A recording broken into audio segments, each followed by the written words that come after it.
Taste the Daily.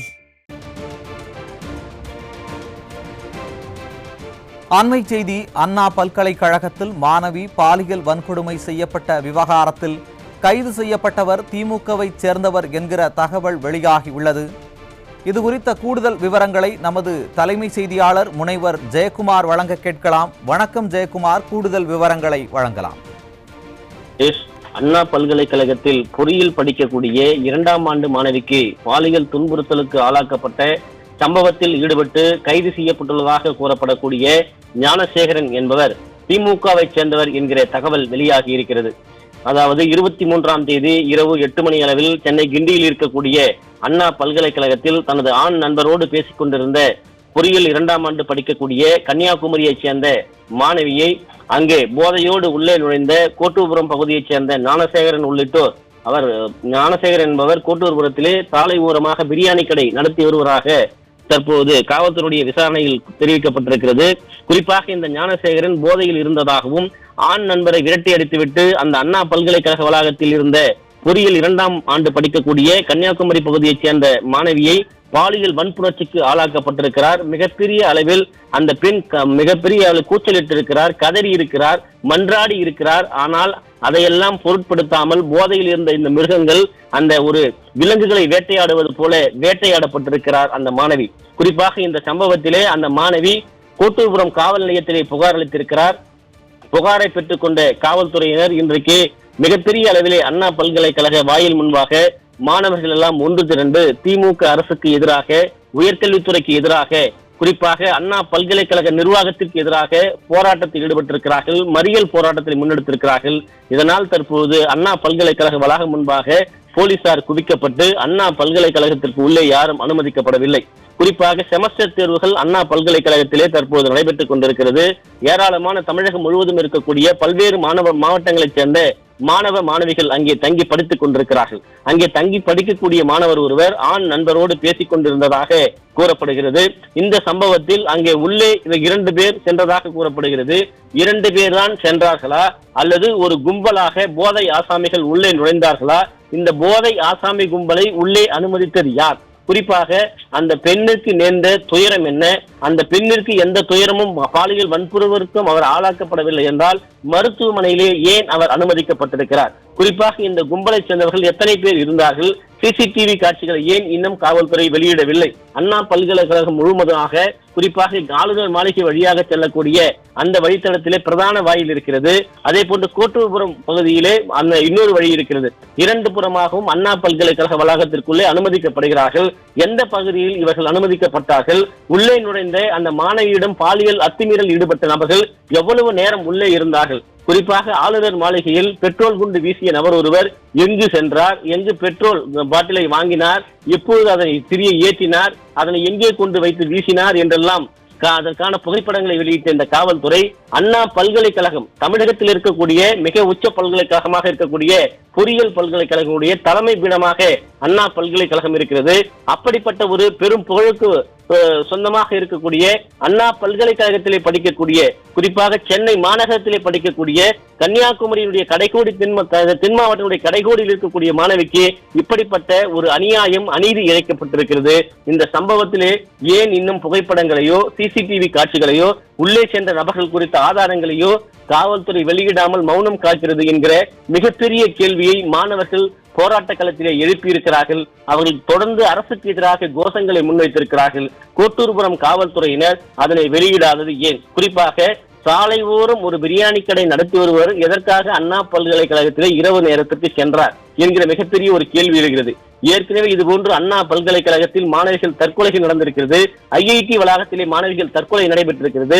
அதற்கெல்லாம் பின்புலமாக பல்வேறு பாலியல் தொந்தரவுகள் இருந்ததாகவே கூறப்பட்டது. இப்படி இருக்கிற போது கேரளாவைச் சேர்ந்த ஒரு மாணவி ஏற்கனவே ஐஐடி வளாகத்திலே மிகப்பெரிய அளவில் உயிரிழந்த சம்பவம் ஒட்டுமொத்த தமிழகத்தை அதிர்வலைக்குள்ளாக்கியது. அப்படி இருக்கிற போது கல்வி நிறுவனங்களில் திமுக ஆட்சியில் மிகப்பெரிய அளவிலே கல்வி நிறுவனங்களில் மாணவிகளுக்கும் ஆசிரியர்களுக்கும் பாதுகாப்பு இல்லாத ஒரு சூழ்நிலை உருவாகி இருக்கிறது. பாலியல் ரீதியான துன்புறுத்தல் என்பது தொடர்கதையாகி கொண்டிருக்கிறது.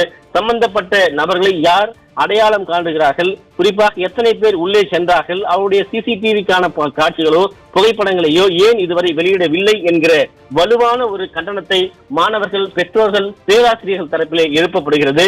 அண்ணா பல்கலைக்கழகத்திலே விசாகா கமிட்டி இருக்கிறது. அண்ணா பல்கலைக்கழகத்திலே ஒவ்வொரு வாயில்களும் காவலாளிகள் பாதுகாப்பு பணியிலே அமர்த்தப்பட்டிருக்கிறார்கள்.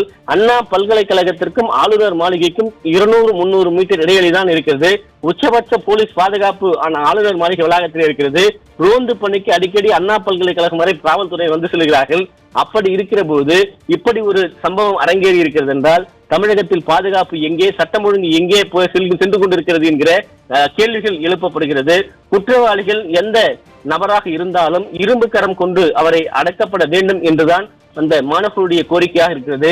அறிவியல் ரீதியான ஆதாரங்களை கொண்டு தற்போது கைது செய்யப்பட்டிருக்க சொல்வதாக சொல்லக்கூடிய காவல்துறை ஏன் முன்கூட்டியே இவர்கள் மீது நடவடிக்கையோ கண்காணிப்பையோ தீவிரப்படுத்தவில்லை? மாணவிகள் இருக்கக்கூடிய விடுதிகளிலே பாதுகாப்பு எங்கே, என்ன செய்யப்படுகிறது, பாதுகாப்புக்காக என்ன அம்சங்கள் பின்பற்றப்படுகிறது? இந்த அநீதி இழைக்கப்பட்டிருக்கக்கூடிய மாணவியினுடைய துயரம் என்பது மீளாத ஒரு துயரமாக இருக்கிறது. அந்த பெற்றோருக்கு ஆறுதல் சொல்ல வேண்டிய இந்த தமிழக அரசு, காவல்துறை என்ன செய்ய போகிறது? குற்றவாளிகளை எப்போது முழுமையாக யார் யார் இதில் ஈடுபட்டிருக்கிறார்கள் என்கிற முழுமையான ஆதாரங்களை வெளியிடப் போகிறார்கள் என்கிற மிகப்பெரிய ஒரு கேள்வி எழுப்பப்பட்டிருக்கிறது. பாலியல் சீண்டலுக்கு உள்ளாகவில்லை என்றால் மருத்துவமனையில் மாணவியை ஏன் அனுமதித்தார்கள் என்று மாணவர்கள் கொந்தளித்து கேள்வி எழுப்பியிருக்கிறார்கள். குறிப்பாக கொலை வழக்கு முதல் பல்வேறு குற்றச்சம்பவங்கள் வரை பல்வேறு காணொலிகள் எல்லாம் வெளியிட்டு ஆதாரங்களை வெளியிட்டிருப்பதாக தெரிவிக்கக்கூடிய சென்னை மாநகர காவல்துறை கும்பகர்ண தூக்கத்தில் இருந்து கொண்டிருக்கிறதா, காவல்துறை தூங்கிக் கொண்டிருக்கிறதா, சென்னை மாநகர காவல்துறையினுடைய செயல்பாடுகள் தற்போது எந்த லட்சணத்தில் இருக்கிறது என்கிற மிகப்பெரிய கேள்வியை மாணவர்கள் அந்த போராட்ட களத்திலே எழுப்பியிருக்கிறார்கள். ஒட்டுமொத்தமாக சென்னை மாநகரம் என்பது பாதுகாப்பு அம்சம் இல்லாமல் ஒரு மாநகரமாக மாறி வருகிறது. ஒட்டுமொத்த தமிழகமே திமுக ஆட்சியில் சட்டம் ஒழுங்கு சீர்கெட்டு பாலியல் ரீதியான வன்கொடுமைகள் சிறுமிகள் முதல் மூதாட்டி வரை தொடர்ந்து அரங்கேறிக் கொண்டிருக்கிறது. இந்த சம்பவங்கள் எல்லாம் அடுக்கிக் கொண்டே நம்மால் செல்ல முடியும். ஒரு மூதாட்டியை கூட ஒரு பாலியல் ரீதியாக ஒரு நகைக்காக கொலை செய்யக்கூடிய சம்பவம் என்பது தமிழகத்தில் தான் அரங்கேறிக் கொண்டிருக்கிறது. அண்ணா பல்கலைக்கழகத்தில் தற்போது ஏற்பட்டிருக்கக்கூடிய இந்த நிகழ்வு என்பது ஒட்டுமொத்த தமிழகத்திலேயே தலைக்குனிய செய்திருக்கிறது. இந்திய அரங்கிலே தமிழகத்தை தலைக்குனிய செய்திருக்கிறது. உலக அளவில் தமிழகத்துக்கு தலைக்குனிவை ஏற்படுத்தியிருக்கிறது.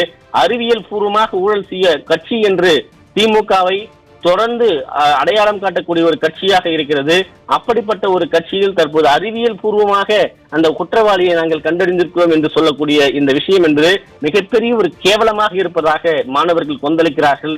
சட்டம் ஒழுங்கை பாதுகாக்கக்கூடிய காவல்துறையினுடைய லட்சணமா இது என்று கேள்வி எழுப்பியிருக்கிறார்கள். மாணவர்களுடைய பாதுகாப்பு எங்கே சென்று கொண்டிருக்கிறது? கல்வி நிறுவனங்களை நம்பி கல்விக்காக அனுப்பக்கூடிய பெற்றோர்களுடைய நிலை என்பது வேதனையுடைய உச்சமாக இருக்கிறது. தற்போது இந்த கன்னியாகுமரி மாணவி தமிழகத்தினுடைய தென்கோடி பகுதியிலிருந்து தங்கி படிக்கக்கூடிய மாணவிக்கு ஏற்பட்டிருக்கிற இந்த துயரம் என்பது உச்சகட்ட ஒரு துயரத்தை அண்ணா பல்கலைக்கழகத்தையே உலுக்கி எடுத்திருக்கிறது. மாணவிக்கு என்ன அநீதி அங்கே இழைக்கப்பட்டது? எத்தனை காமுகர்கள் அந்த இளம் மாணவியை வேட்டையாடினார்கள்? இதுபோன்ற செயல் அங்கே அரங்கேற்றப்பட்டது என்கிற மிகப்பெரிய ஒரு கோர தாண்டவமாக அண்ணா பல்கலைக்கழகத்திலே இருந்து கொண்டிருக்கிறது. செமஸ்டருக்காக தங்கி படிக்கக்கூடிய மாணவர்கள் நாளை வழக்கம் போல பல்கலைக்கழகம் செயல்படும் என்றால் இந்த இழைக்கப்பட்ட அநீதிக்கு அதற்கான நியாயம் எப்போது கிடைக்கும் என்கிற கேள்வியை மாணவர்கள் தரப்பிலே முன்வைக்கிறார்கள். நாளைக்கு செமஸ்டர் தேர்வுகளை மாணவர்கள் எழுதுவார்களா அல்லது புறக்கணிப்பார்களா? திமுக அரசுக்கு தொடர்ந்து மாணவர்கள் தரப்பிலே போராட்டத்தை முன்னெடுத்து தங்களுக்கு ஏற்பட்டிருக்கக்கூடிய அநீதிக்கு நியாயம் வேண்டி போராடுவார்களா என்பதை பொறுத்திருந்தான் பார்க்க வேண்டும். சுரேஷ்,